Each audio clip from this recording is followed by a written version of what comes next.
অর্তি হাত দিয়ে আহনাবকে দেখিয়ে বলল, এই যে, এই ভাইয়াটাকে করব। আমেনা বেগম চোখ রাঙিয়ে বললেন, অর্তি সবসময় শুধু পাকা পাকা কথা, যাও ভিতরে যাও। আহনাব অর্তিকে পাশে বসিয়ে বলল, বকবেন না আন্টি, ছোট মানুষ, বোঝে না। এরপর সে অর্তিকে বলল, আমিও তো ছোট, আমিও আগে বড় হই তারপর বিয়ে করব। তুমি ছোট, কই, তুমি তো অনেক বড়। তামিন, আহনাব দুজনেই হাসতে লাগলো, সেই সাথে দুষ্টুমি করতেও ছাড় দিল না। বিয়ে যেহেতু বেশি দেরি নেই, তাই বিয়ের শপিং আস্তে ধীরে শুরু করবেন বলে জানালেন আমেনা বেগম। তামিন বললেন, আন্টি তাহলে কাল আপনারা আমাদের সাথে চলেন, ঐশী সরাসরি দেখে ড্রেস পছন্দ করুক। ঐশী একবার আমেনা বেগমের তাকালো, তিনিও তাকালেন মেয়ের দিকে, বললেন, ঠিক আছে, তোমরা যা ভালো বোঝো। কথাবার্তা বলে আহনাফ এবং তামিম উঠে দাঁড়ালো চলে যাওয়ার জন্য। ওসমান আলম অফিসে গেছে এটা ওরা জানে, বাকিরা সবাই বাসায়, কিন্তু এর মধ্যে একবার অর্ষাকে দেখেনি বলে একটু খটকা লাগলো আহনাফ। বোনের বিয়ে নিয়ে কোনো আনন্দ উল্লাস নেই কেন এই মেয়ের মধ্যে? পরদিন সকালে ওসমান আলী অফিসে চলে গেল। বিয়েতে বেশ কয়েকদিন ছুটি নেওয়া হবে অফিস থেকে, তাই এখন আর বাড়তি ছুটি নেননি। তাছাড়া স্ত্রী আমেনা বেগমের ওপর যথেষ্ট ভরসা আছে তার, শপিং এর দিকটাও সেও সামলে নিতে পারবে। অর্ষা অসুস্থতা দোহাই দিয়ে ওদের সাথে গেল না, অর্তি তখনও ঘুমেছিল, তাই ওকে আর ডাকেনি। যাওয়ার আগে ঘুমন্ত অর্তিকে অর্ষার রুমে দিয়ে গেলেন আমেনা বেগম। অর্ষাকে ডেকে বললেন, ঘুম থেকে উঠলেই অর্তিকে খেতে দিস, আর তুইও খেয়ে নিস। অর্ষা শুয়ে থেকেই বলল, আচ্ছা। বের হওয়ার সময় আহনাফ না পারলেও তামিম জিজ্ঞেস করলো, অর্ষা যাবে না? ঐশী বলল, না, ওর শরীরটা ভালো না, জ্বর জ্বর ভাব। বলো কি, ওষুধ খেয়েছে? না, আজ সকাল থেকেই মা ওষুধ টেবিলের উপর রেখে দিয়েছে, ঘুম থেকে উঠেই খাবে। তামিম আর কথা বাড়ালো না। সবাই চলে যাওয়ার পর অর্ষা শোয়া থেকে উঠল, অন্ধকার রুমে আলো জ্বালিয়ে আয়নার সামনে দাঁড়ালো সে। বিধ্বস্ত শুকনো চোখ মুখ দেখে নিজেই আঁতকে উঠল। সে কয়েকদিন আয়না দেখেনি, নিজেকে একলা আটকে রেখেছে, দূরে রেখেছে সবার থেকে। মনে শান্তি কোথায় মেলেনি। নিজেকে ঘৃণা করতে নাকি ওই মানুষটাকে ঘৃণা করবে সে বুঝতে পারছে না। আয়নায় তাকিয়ে সে হঠাৎই শব্দ করে হেসে উঠল। হাসতে হাসতে চিৎকার করে কেঁদে উঠল সে। উস্কো খুস্কো চুলগুলো দুহাতে মুঠি চেপে ধরে অজোরে কাঁদতে লাগলো সে। অর্তি ঘুম ভেঙে গেছে অর্ষার কান্না শুনে। শোয়া থেকে উঠে বসলো, ঘুমের রেশ এখনো কাটেনি তার। সে বুঝতে পারছে না কি হচ্ছে। অর্ষা তখন রাগে জিদে ঘৃণা উন্মাদ। নিজের চুল দেখে রিহানের করা প্রশংসার কথা মনে পড়ে যাচ্ছে। রিহান সবচেয়ে বেশি পছন্দ করত অর্ষার চুল। কতবার সে চুমু খেয়েছে চুলে। খুবই সাবধানী ছিল চুলের ব্যাপারে, একটুখানি চুল কাটলেই রাগ করে থাকতো, কথা বলতো না। নিজের পছন্দের চুলের প্রতি রাগ হতে লাগলো অর্ষা। উঠে সেই ড্রয়ার খুঁজে সিজার বের করলো। আয়নার সামনে দাঁড়িয়ে চুল কাটতে যাবে ওই সময় অর্তি চিৎকার করে কেঁদে উঠল। আপু! অর্ষা থমকালো। অর্তি দৌড়ে খাট থেকে নেমে এলো, অর্ষাকে জড়িয়ে ধরে বলল, আপু আপু, তোমার কি হয়েছে আপু? চুল কাটছো কেন? অর্তিকে জড়িয়ে ধরে আরো শব্দ করে কাঁদতে লাগলো অর্ষা। অর্তি জানে না তার বোনের কি হয়েছে, কিন্তু সে নিজেও কাঁদছে এখন। অর্ষা হেঁচকি তুলতে তুলতে বলল, ঐশী আপু, রুমে যাও, তোমার কি হয়েছে আপু? অর্ষা ছেড়ে দিল অর্তিকে। অর্ষা আবার বলল, যাও। না আপু, আমি যাব না, আমি বলছি যাও না, যেতে বলছি আমি। অর্তি, যাও এখান থেকে। ধমকে অর্তি তবুও যাচ্ছিল না, দাঁড়িয়ে দাঁড়িয়ে কাঁদছে সে। অর্ষা আর অপেক্ষা করলো না, তার লম্বা চুলগুলো কেটে ঘাড় অবধি করতে লাগলো। অর্তি আবার জড়িয়ে ধরে আটকানোর চেষ্টা করলো। এবার অর্ষা মেজাজ হারিয়ে অর্তিকে একটা থাপ্পড় দিয়ে বলল, যেতে বলছি না আমি, যা, আমার চোখের সামনে থেকে যা বলছি। অর্তি ভয়ে কান্না করতে করতে রুম থেকে বেরিয়ে গেল। অর্ষা চুল কেটে হাউমাউ করে কাটছে। এত অসহায় লাগছে তার নিজেকে। এবার সে আরো ভয়ঙ্কর কিছু করার জন্য উদ্বুদ্ধ হলো। অর্ষার চেহারা মধ্যে গাল দুটো অনেক বেশি পছন্দ করত রিহান। অর্ষা এবার ব্লেড হাতে নিয়েছে। অর্ধেক পথ আসার পর খেয়াল করলো যে তামিমের ফোন ঐশী বাড়িতে রেখে এসেছে। ওই ফোনের সব লেহেঙ্গা ডেমো ছবি আছে। তাই আহনাব বলল, তুই আন্টি আর ভাবিকে নিয়ে শপিং মলে যা। আঙ্কেল আন্টি তো অপেক্ষা করছে। গিয়ে গহনা দেখতে থাক, আমি গিয়ে ফোনটা নিয়ে আসছি। তামিম রাজি হয়ে গেল। মাঝপথে আহনাব গাড়ি থেকে নেমে উল্টো আবার অর্ষাদের বাড়িতে এসেছে। সিঁড়ির কাছে যেতে দেখলো অর্তি কাঁদতে কাঁদতে সিঁড়ি বেয়ে নামছে। আহনাব দ্রুত এগিয়ে গেল। অর্তি ওকে দেখে জড়িয়ে ধরে হাউমাউ করে কান্না শুরু করে দিয়েছে। বেশ ভয় পেয়েছে বুঝতে পেরেছে আহনাব। ও নিজেও আশঙ্কিত ভয় করছে। এখন কি হলো হঠাৎ করে? আহনাব জিজ্ঞেস করলো, অর্তি কি হয়েছে? কান্না করছো কেন? কান্না থামাও, বলো আমাকে। অর্তি ফুঁপিয়ে ফুঁপিয়ে বলল, আপু আপু আপু অর্ষা কথা বলছো, কি হয়েছে? অর্তি কথা বলতে পারছে না। আহনাব আর অপেক্ষা না করে অর্তিকে নিয়ে দ্রুত ওদের অ্যাপার্টমেন্টে গেল। মেইন দরজা হাট করে খুলে রাখা। অর্তি বোধ হয় ভয়ে দরজা লাগালো ভুলে গেছে। আহনাবকে অর্তি সোজা অর্ষা রুমে নিয়ে গেল। অর্ষা এতক্ষণে ব্লাড নিয়ে একটা হালকা আঁচড় দিয়েছে গালে। দ্বিতীয়বার গালে ব্লেড লাগানোর আগে আহনাবকে আটকে ফেলে অবিশ্বাস্য স্বরে বলল, পাগল হয়েছেন আপনি? অর্ষা হাত ছাড়ানোর জন্য ধস্তাধস্তি করছেন, উন্মাদের মতো আচরণ করছেন। ওর এই অবস্থা দেখে অর্তি কান্নার গতি বেড়ে গেছে আরো। উপায় না পেয়ে ব্লেডটা হাত থেকে ফেলে দিয়ে অর্ষাকে আহনাব শক্ত করে জড়িয়ে ধরল। বেশ কিছুক্ষণ নিজেকে ছাড়ানোর চেষ্টা করলেও একসময় শান্ত হয়ে গেল অর্ষা। ক্লান্ত কণ্ঠে বলতে লাগলো, ক্ষমা করব না, কখনই ক্ষমা করব না। আহনাব ছাড়ল না অর্ষাকে। অর্তি এসে ওদের দুজনকে জড়িয়ে ধরে কাঁদছে। অহনাব এক হাতে অর্ষাকে জড়িয়ে ধরে রেখেছে, অন্য হাতে অর্থির মাথায় রাখলো। অর্ষাকে জড়িয়ে ধরে বসে আছে আমেনা বেগম। তাদের থেকে কিছুটা দূরে বসে আছে বাকি সবাই। আহনাব তামিমের বাবার নাম্বারে কল করে জলদি অর্ষাদের বাড়িতে আসতে বলছেন। খবর পেয়ে তামিমের বাবা মা সহ চলে এসেছেন। আমেনা বেগম আসার পর থেকে কেঁদে চলছেন। তার মেয়েটা যে এভাবে ভিতরে ভিতরে গুমড়ে মরছিল, তিনি সেটা কাজের ব্যস্ততায় বুঝতেই পারলেন না। তামিমের বাবা মা ভদ্র মানুষ, শিক্ষিত পরিবার। তারা অবস্থা বুঝতে পেরে অর্ষার পরিবারকে সান্ত্বনা দিয়ে বলেন, ভাই, এ বয়সে ছেলেমেয়েরা একটু একটু ভুল করবেই। এখানে আর কি করার আছে বলেন? শুধু খারাপ লাগে এটা ভেবে যে মানুষ কেন শুধু শুধু ভালোবাসার অভিনয় করে, অন্য একটা মানুষের মন ভাঙে।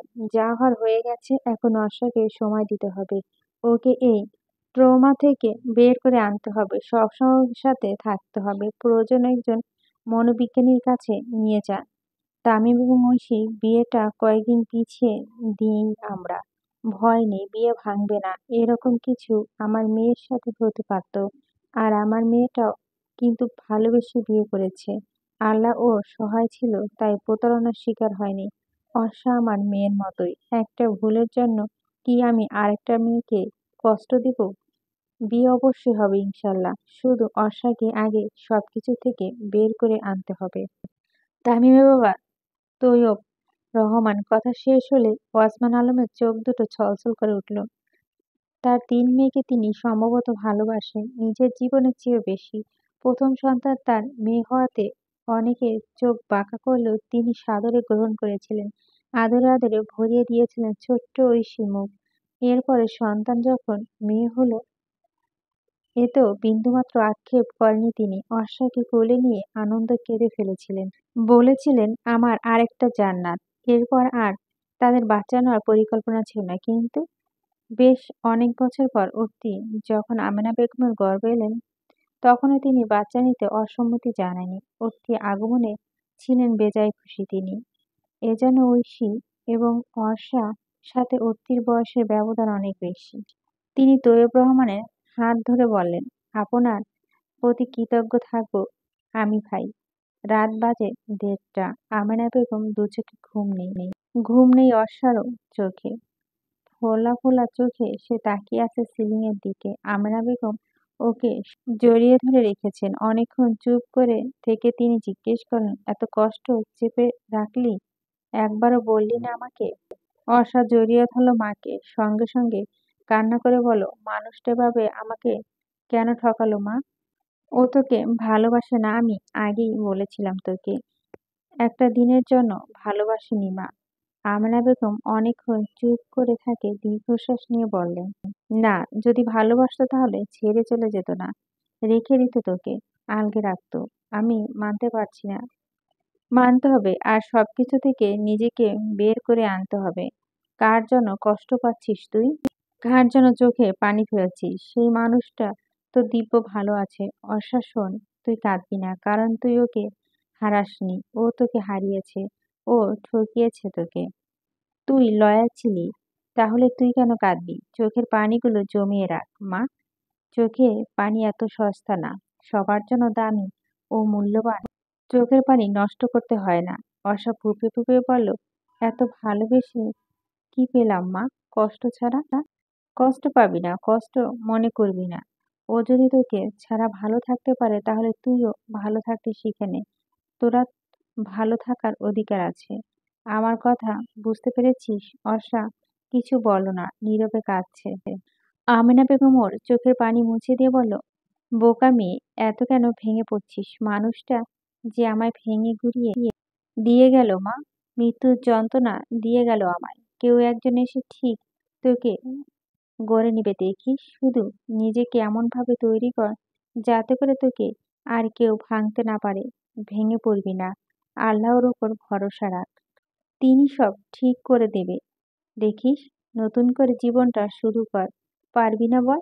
অর্ষা ওপর নিচ মাথা ঝাঁকালো, এখনো তার চোখে পানি। মা বললেন, আর চোখে পানি ফেলবি না, সবসময় হাসি খুশি থাকবি, কোনো ভুল সিদ্ধান্ত নিস না মা।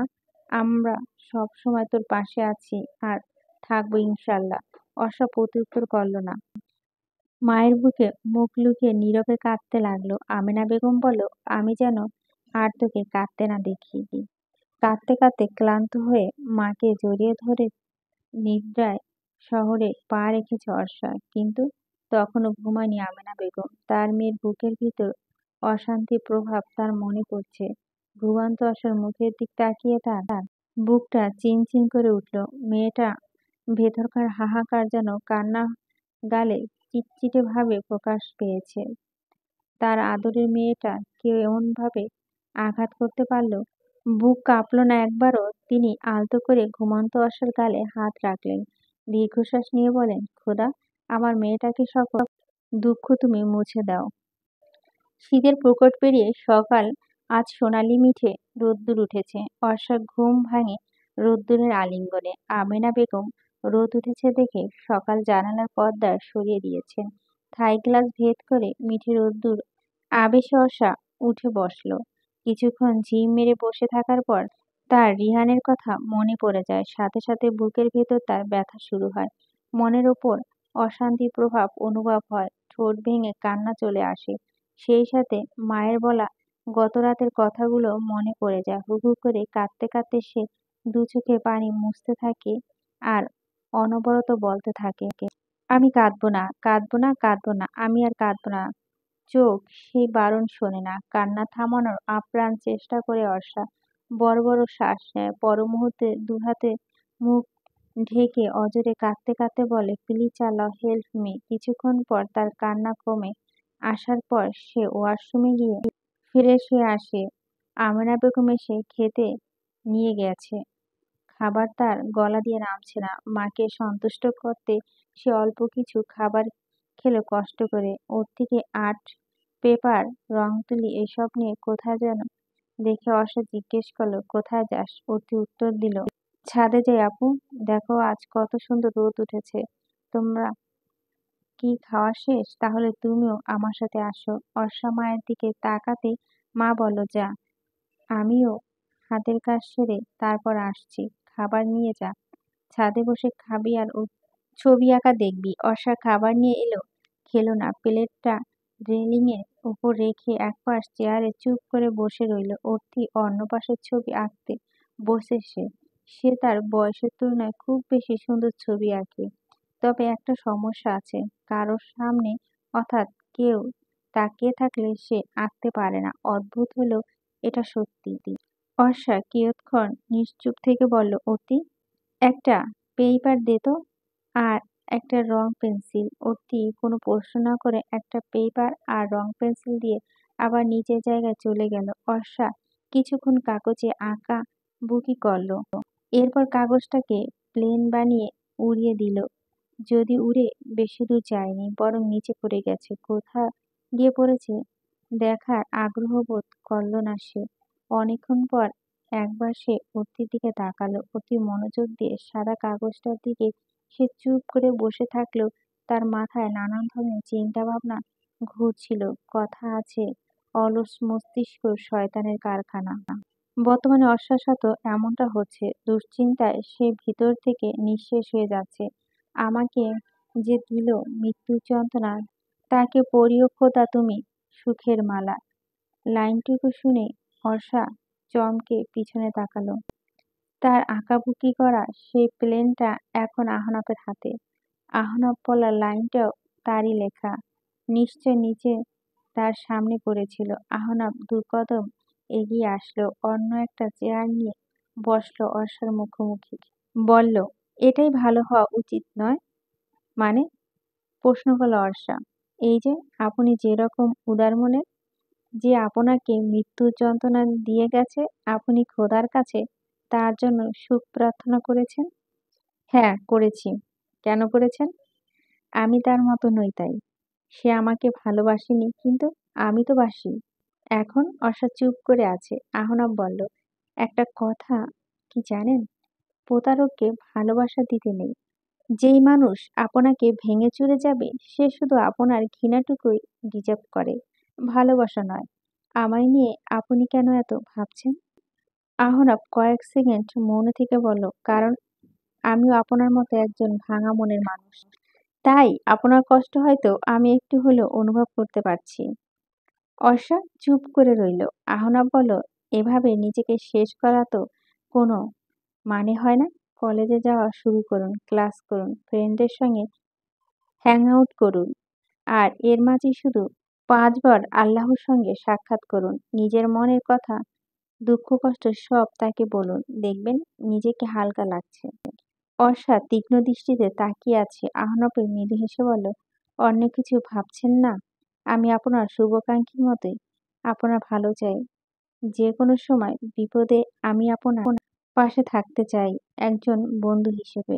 অর্ষা আকাশের দিকে তাকিয়ে বলল, আমার মতো ভাঙা অর্ষা অনেক আছে পৃথিবীতে, কিন্তু আফসোস সেই অর্ষাদের সামলানো যেন আপনার মতো কোনো আহনাফ নেই। রবীন্দ্রনাথ ঠাকুর একটা সুন্দর কথা বলেছেন জানেন? আহনাফ প্রশ্ন শুনে দৃষ্টি ফেরালো অর্ষা। ওকে ভাবলেশীনভাবে তাকিয়ে থাকতে দেখে আহনাফ বলল, আমি আসলে কথাটি শুনেছি, যদিও অনেক আগে। তবে লাইনটা আমার বেশ পছন্দের। রবীন্দ্রনাথ ঠাকুর বলেছেন, জোর করে কাউকে ধরে রাখা প্রয়োজন নেই। যে থাকার সে থাকবে, আর যে চলে যাওয়ার সে চলে যাবেই। শুনছেন? আমি তো কাউকে জোর করে ধরে রাখিনি, আটকাইওনি। মনের দিক থেকে তো ঠিকই আটকে রেখেছেন। সারাদিন রাত তাকে নিয়ে ভাবছেন। তাহলে আপনি তাকে চলে যেতে দিলেন কোথায়? সে আপনার জীবন থেকে সেরকম চলে গেছে, তাকে এবার মন থেকে বিদায় দিয়ে দিন। এত সোজা, জানি কঠিন, তবে অসম্ভব তো নয়। বেঈমান প্রতারকদের মনের ভিতর আলগে এক সময় মনে অসুখ হয়ে যাবে, তখন তিলে তিলে মরতে হবে। বেঁচে আর রইলাম কই? মানুষটা তো আমাকে জীবন্ত লাশ বানিয়ে দিয়ে গেছে। আহনাফ দীর্ঘশ্বাস নিয়ে বলল, আপনার সিচুয়েশন আমি বুঝতে পারছি। একটা জিনিস কি আপনি বুঝতে পারছেন না, যে আপনি মরীচিকাকে আঁকড়ে ধরে আছেন। আমি কাউকে আঁকড়ে ধরে নেই। আমি শুধু এখান থেকে বের হতে পারছি না, এতটুকুই। আহনাফ নিষ্পলকভাবে তাকিয়ে আছে। অর্ষা কেঁদে ফেলল হঠাৎ। অন্যদিকে তাকিয়ে বলল, আমি মানতে পারছি না জানেন, আমাকে এত বাজেভাবে ঠকানো হবে আমি ভাবতেও পারিনি। ও যদি আমাকে বলতো যে আমাকে আর ভালো লাগে না, আমাকে ভালোবাসে না, আমার সাথে থাকতে চায় না, তাহলে বিশ্বাস করুন, কষ্ট হলো আমি ওর পর থেকে সরে আসতাম। ওকে কোনো দোষারোপ করতাম না। লিস্ট যেখানে ভালোবাসাই নাই, সেখানে তো আর আমি জোর করে থাকতাম না। কিন্তু এখন এত কিছুর পরও কি আপনার তার প্রতি ঘৃণা কাজ করছে না? অর্ষা নিশ্চুপ কাঁদছে। আহনাব বলল, ভালোবাসাকে এভাবে জেদে পরিণত করুন প্লিজ। এভাবে নিজেকে ভাঙতে দেবেন না। একজন প্রতারক স্বার্থপরের জন্য আপনি নিজেকে তো কষ্ট দিচ্ছেন, এমনকি কষ্ট দিচ্ছেন নিজের পরিবারকেও। জানেন আপনার মা আপনাকে নিয়ে কত দুশ্চিন্তা করে, কান্নাকাটি করে। আপনার মা আপনাকে ভালোবাসে, আর ওই মানুষটা আপনাকে ঠকিয়েছে। কাকে ভালোবাসা উচিত আর কাকে কষ্ট দেওয়া উচিত বুঝতে পারছেন না এখনো। অর্ষা ফুঁপিয়ে বলে উঠল, আমি পারছি না, কি করব? চেষ্টা করতে হবে, চেষ্টা করলে পারবেন। শুধুমাত্র ভুলে যান যে ওই মানুষটাকে আপনি ভালোবাসতেন। সেই ভালোবাসা ডিজার্ভ করে না। আর এইভাবে একা একা থাকা যাবে না। মানুষের সাথে মিশতে হবে, কথা বলতে হবে। অর্ষা কিছু বলল না। অতি তখন দৌড়ে আর্ট পেপারটা নিয়ে এলো, অর্ষার হাতে দিয়ে বলল, দেখো তো আপু কেমন হয়েছে। এখন শুধু রং করাটাই বাকি। অর্ষার চোখে পানি মুছে ছবিটা দেখলো। অতি অর্ষা ছবি এঁকেছে। এতক্ষণে যেমন অন্যমনস্ক হয়ে বসেছিল অর্ষা, ঠিক সেই ছবিটাই এঁকেছে। শুধু অর্ষা নয়, পাশে আহানকও রয়েছে। সে কেমন যেন গভীর দৃষ্টিতে তাকিয়ে আছে। অতি হেসে বলল, আমি আপুর ছবি আঁকছিলাম, পরে আপনি এলেন, মনে হলো আপনাকেও এঁকে ফেলি। কেমন হয়েছে? কথাটি আহনাফের উদ্দেশ্যে বলল। আহনাফ বিস্মিত হয়ে বলল, চমৎকার। তুমি যে কত সুন্দর ছবি আঁকো, আমি তো সেটা জানতাম না। অতি তার চুলগুলো ঠেলে পিছনের দিকে দিয়ে বলল, এখন তো জানলেন। আহনাফের সাথে অর্ষা মৃদু হাসলো। আহনাফ বলল, ছবিটা কি আমি নিতে পারি? অর্তি বলল, হুম, ওকে, কিন্তু এখন না, ফিনিশিং হলে। ঠিক আছে। অর্তি আবার ছবিটা নিয়ে নিজের জায়গায় চলে গেল। আহনাফ বর্ষাকে বলল, যান, রেডি হয়ে নিন। কেন? পার্লারে যাবেন? আপনি কি আমার সাথে মজা করছেন? আপনার মনে হয় আমি পার্লারে যাওয়ার মতো অবস্থায় আছি? তা যেতে হবে। যেই কাজ করেছেন। মানে? এত সুন্দর চুলগুলো আপনি কাটলেন কিভাবে? একবারও কি হাত কাঁপলো না? এখন বেসের চুলগুলো তো সাইজ করতে হবে। ঐশী আপু আর তামিম পার্লারে আসবে। আমাকে পাঠিয়েছে আপনাকে নেওয়ার জন্য। আপনার সব কি কাজটা ছেড়ে দিয়ে আমায় নিয়ে পড়ে আছেন? আহনাফ হাসার চেষ্টা করে বলল, না, সেই সুযোগ তো আপনি দেবেন না। তামিমের বিয়ের জন্য ছুটি নিয়েছি অফিস থেকে, সেই ছুটিই তো এখন কাটাচ্ছি। আর ঐশী আপু তো জব ছেড়ে দিয়েছে শুনেছি। আর আপনি? আপনার তো বিয়ে না। আপনাকে নিশ্চয় এতদিন ছুটি দেয়নি। আহনাফ হেসে বলল, না দেয়নি, তবে আমি এই জবটা ছেড়ে দিয়েছি। অন্য জায়গায় অ্যাপ্লাই করা আছে। ইন্টারভিউর জন্য ডাকেনি এখনো। ডাকলে যাব। আর আমার ইচ্ছে ছিল তামিমের বিয়েটা হয়ে গেলে একদম জবে জয়েন করব। চাকরি কেন ছেড়েছেন? আমি যাকে ঘৃণা করি তাকে মুখোমুখি হতে চাই না, তাই। মানে? মানে তেমন কিছু না। শুক্তিকে দেখতে ইচ্ছে করে না। বারবার নানান বাহানায় আমার কাছে আসাটা আমার পছন্দ হচ্ছে না, তাই। ও, হুম। আমরা ছেলেরা এত ইমোশনাল নই। নিজেদের আবেগকে কন্ট্রোল রাখতে পারি। আপনারা ছেলেরা কি ভালোবাসতে জানেন না? বিষাদের স্বরে জিজ্ঞেস করল অর্ষা। আহনাফ দীর্ঘশ্বাস নিয়ে বলল, জানি, আমরা সব ছেলেরাই তো এক নই, সবাই প্রতারক নই। অর্ষা প্রত্যুত্তর করল না। প্রসঙ্গ বদলে বলল, আপনাকে একটা অনুরোধ করব। কি? আপু আর তামিম ভাইয়ের বিয়েটা যে ডেটে হওয়ার কথা ছিল ওই ডেটটা যেন হয়। এটা আপনি বাড়িতে সবাইকে বোঝাবেন। এটা কি করে সম্ভব? আপনার এই অবস্থা। আমার জন্য শুধু শুধু বিয়ে পেছানো দরকার নেই। কত মানুষে জানানো হয়েছে, আমি নিজেকে সামলে নেব। পারবেন? আশা দীর্ঘশ্বাস নিয়ে বলল, ইনশাল্লাহ পারবো। পারতে হবে। আর না পারলে আপনি আছেন না সাহায্য করার জন্য, ফ্রেন্ড। আহনাফ কাঁধ উঁচিয়ে বলল, গ্রেট, আমি সবসময় আপনার পাশে আছি। পার্লারে গিয়ে চুল কাটার পর কাঁধে একটু উপরে উঠে গেল সাইজ করতে গিয়ে। আয়নায় নিজেকে দেখে অসা ভীষণ কান্না পেল। চোখের বসে কি করে ফেলেছে সে, তাও একটা প্রতারকের জন্য। নিজের চুলের জন্য তার মায়াও হতে লাগলো। আহনাফ সেটা খেয়াল করে বলল, আবার নিজের যত্ন নিন। চুলের যত্ন নিবেন, দেখবেন নিচের সাথে সাথে চুলও আগের মতো ঝলমলে হয়ে গেছে। অর্ষা স্মিত হাসলো। ঐশী বলল, ছোট চুলও তোকে সুন্দর লাগছে। সান্ত্বনা দিচ্ছিস? না, সত্যিটাই বললাম। পাশ থেকে তখন তামিম বলল, আমিও কিন্তু ঐশীর সাথে সম্মত। বউয়ের সাপোর্ট তো নেবেনই। শালিকার সাপোর্টে আছি, চিন্তা করো না। চলো সবাই মিলে কোথা থেকে ঘুরে আসি। অর্থি এসেছে আহনাফ এবং অর্ষার সাথে। ঘুরতে যাওয়ার কথা শুনে লাফিয়ে উঠে বলল, চলো চলো। সবাই মিলে গেল সুন্দর একটা রেস্টুরেন্টে। গাছগাছালি দিয়ে ডেকোরেট করা, বেশ সাজানো গোছানো। ছবি তোলার জন্য অনেক সুন্দর সুন্দর জায়গা আছে। মানুষজনের সংখ্যা এখন নিতান্তই কম। অর্থি একা একা ঘুরছিল বলে ওর সাথে অর্ষাও গেল। তামিম তখন আহনাফকে বলল, তুই বসে আছিস কেন? ওদের সাথে যা, টাইম পাস বললেই তো হয়। পিঞ্চ মেরে বলা আহনাফ উঠে গেল। কিছু দূর এগিয়ে যাওয়ার পর দেখলো অর্থি অর্ষা ফোন দিয়ে একা একা সেলফি তুলছেন। কাছে গিয়ে আহনাফ জিজ্ঞেস করলো, তোমার আপু কোথায়? আপুকে তো ওইদিকে যেতে দেখলাম। হাতের ইশারায় দেখালো অর্থি। আচ্ছা তুমি ছবি তুলো, আমি আসছি। অর্ষাকে খুঁজতে খুঁজতে আহনাফ পেয়েও গেল। একটা পুলের কাছে দাঁড়িয়েছিল সে। কাছে যাওয়ার পর বুঝতে পারলো অর্ষা কাঁদছে। আহনাফ খারাপ লাগা, রাগ, জেদ সব কাজ করছে একসাথে। মানুষ ভালোবাসতে না পারলে এমন বাজেভাবে ঠকায় কেন? একটা মানুষকে এভাবে নিঃশেষ করে দিয়ে কি করে আদৌ ভালো থাকবে? আহনাফ দীর্ঘশ্বাস নিয়ে পিছনে থেকে ডাক, অর্ষা। অর্ষা দূরত্ব চোখের পানি মুছে ঘুরে দাঁড়ালো। আহনাফ তাকিয়ে আছে ওর ভেজা নেত্রদয়। সে প্যান্টের দুই পকেট থেকে হাত বের করে অর্ষার মাথায় এক হাত রাখলো, অন্য হাত দিয়ে চোখের পানি মুছে দিয়ে বলল, জানি না আমার কথা কিভাবে নেবেন। এটা নিয়ে আমি ভাবতেও চাচ্ছি না। আপনার যা ইচ্ছে আমাকে যা ইচ্ছে ভাবতে পারেন। আমি শুধু বলতে চাই আপনাকে ভালো রাখার দায়িত্ব দেবেন আমাকে। ভিডিওর অংশটুকু ভালো লাগলে লাইক শেয়ার করতে ভুলবেন না। আপনার মূল্যবান মতামতটি অবশ্যই জানাবেন।